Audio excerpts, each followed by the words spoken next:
Od početka rata pa do 10. juna 1999. godine više od 800.000 Albanaca proterano je sa Kosova, a veliki broj njih je raseljen unutar Kosova. Najgora sudbina zadesila je one kojima nije dozvoljeno da odu, među kojima je bila i porodica Balja iz Peći. Isa Balja je radio kao kasapin i živeo je u naselju Brežanik u Peći zajedno sa svojom majkom Mahijom, ženom Haljisom i njihovo 4 dece. Par kuće dalje živeo je njegov brat Musa sa ženom Vjolcom i njihovo 3 dece. Dana 12. juna 1999. oko 21 čas svi su bili zajedno u kući Ise Balje. Pošto nije bilo struje, spremali su se da legnu da spavaju. Oko 21:30 časova čuje se galame i snažni udarci na vrata. Isa otvara vrata i u kuću ulazi oko 7-8 naoružanih muškaraca u kamuflažnoj uniformi. Pojurili su na drugi sprat kuće i naterali su ih da se okupe u dnevnom boravku, sem Isine majke koje su ostavili u njenoj sobi jer je bila stara i nepokretna. Pitali su da li su tu Isa i Musa Balja. Kada su shvatili da jesu, traži im novac i Isa je bio prinuđen da im da 3.000 maraka i zlato koje je pripadalo ženama. Zatim Isu i Musu odvode sa sobom, a ostalima su naredili da ostanu u sobi. Odveli su ih u komšinu kuću gde ih je sačekala druga naoružana osoba. Kada ga je Isa Balja video, prepoznao je da je to Nebojša Minić iz sela Rosulje. Naoružani ljudi dali su Nebojši Miniću pare i zlato, ali on naređuje Isi da mu donese još para.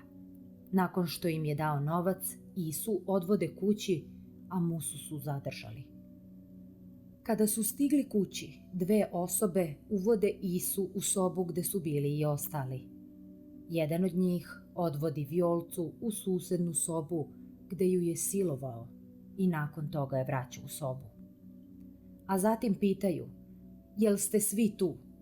Na što Isa odgovara sa da, i ne rekavši ni jednu reč više, oni vade oružje i otvaraju vatru.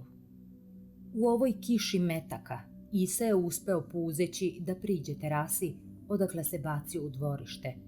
Za njim je odmah potrčao i Veton, njegov 8-godišnji sin koji je zatražio pomoć u kući njihovog komšije, Rize Ljocija. Za to vreme i mlađi Musin sin, Ron, 4 godine, otišao je u susednu sobu kod bake Mahije, koja ga je sakrila kod svojih nogu.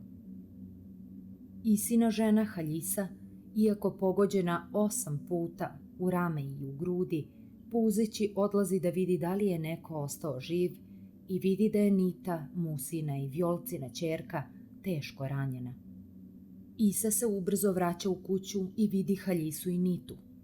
U sobi svoje majke Isa nalazi Ronija i odvodi ga sa sobom. Oko 5 časova ujutru odlazi u policiju gde traži lekarsku pomoć za Haljisu i Nitu koje odvoze u bolnicu. Tog jutra Nita nije uspela da izdrži operaciju i umire u bolnici. Dana 14. juna 1999. godine Isa je uz pomoć nekoliko suseda otvorio 6 grobnica na gradskom groblju koje je sahranio.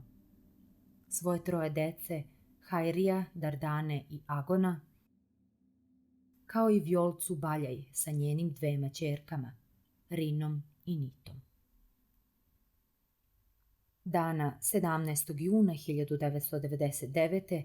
Isa je identifikovao Musino telo koje je pronađeno u bašti jedne kuće u naselju Kaljaja i sahranio ga je pored ostalih 6 članova porodice.